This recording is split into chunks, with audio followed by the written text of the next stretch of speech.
নগর মান্দায় একসাথে গণসংযোগে মাঠে জামাত মনোনীত ৩ জনপ্রতিনিধি প্রার্থী, সংসদ, উপজেলা চেয়ারম্যান ও ইউনিয়ন চেয়ারম্যান পদপ্রার্থী ৩ জনই রোববার দিনভর ঘুরেছেন বাজার ও মহল্লায়।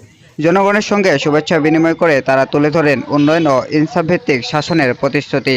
দাঁড়িপাল্লা প্রতীককে সামনে রেখে জনগণের ভালোবাসায় উজ্জীবিত প্রার্থীরা প্রত্যয় ব্যক্ত করেছেন এই জনপদকে গড়ে তুলবেন শান্তি ও কল্যাণের মডেল হিসেবে।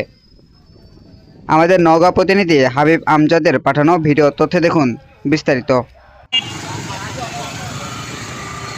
নওগাঁর মান্দা উপজেলার প্রসাদপুর ইউনিয়নে একসাথে গণসংযোগে মাঠে নেমেছেন বাংলাদেশ জামায়াত ইসলামীর ৩ জনপ্রতিনিধি প্রার্থী।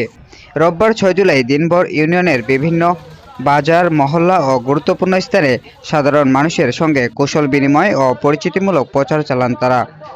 গণসংযোগে নেতৃত্ব দেন নওগাঁ ৪ আসনের সংসদ সদস্য পদপ্রার্থী ও জামায়াতের জেলা আমির খন্দকার মোহাম্মদ আব্দুর রাকিব। সঙ্গে ছিলেন উপজেলা চেয়ারম্যান পদপ্রার্থী মাওলানা মোস্তফা আল আমিন এবং ইউনিয়ন পরিষদ চেয়ারম্যান পদপ্রার্থী মোহাম্মদ মোয়াজ্জেম হোসেন। গণসংযোগে প্রার্থীদের একত্রে উপস্থিতি ও প্রাঞ্জল বার্তায় স্থানীয়দের মাঝে সৃষ্টি হয় উৎসাহ ও আগ্রহ। মাঝপথে, রাজপথে এবং ভোট সেন্টারে আসতে বাধা দিতে না পারে। ভোটাররা দীর্ঘদিন ভোট দিতে পারে না। দীর্ঘদিন ভোটের সংস্কৃতি থেকে আমরা দূরে আছি। আমরা ভোট দেওয়া বলে গেছি, কি ভাড়া ঠিক কিনা?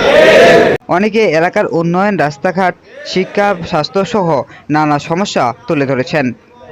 দাঁড়িপাল্লা প্রতীককে সামনে রেখে জনগণের আস্থা নিয়ে এগোচ্ছেন জামায়াতের প্রার্থীরা। তাদের দাবি, এই প্রতীক কেবল একটি চিহ্ন নয়, এটি ইনসাফ, শান্তি ও ইসলামের আদর্শের প্রতিশ্রুতি। দেশের খবর প্রতিদিন, সত্য প্রকাশে সারাক্ষণ, সবার আগে সব খবর পেতে চোখ রাখুন দেশের খবর প্রতিদিনে।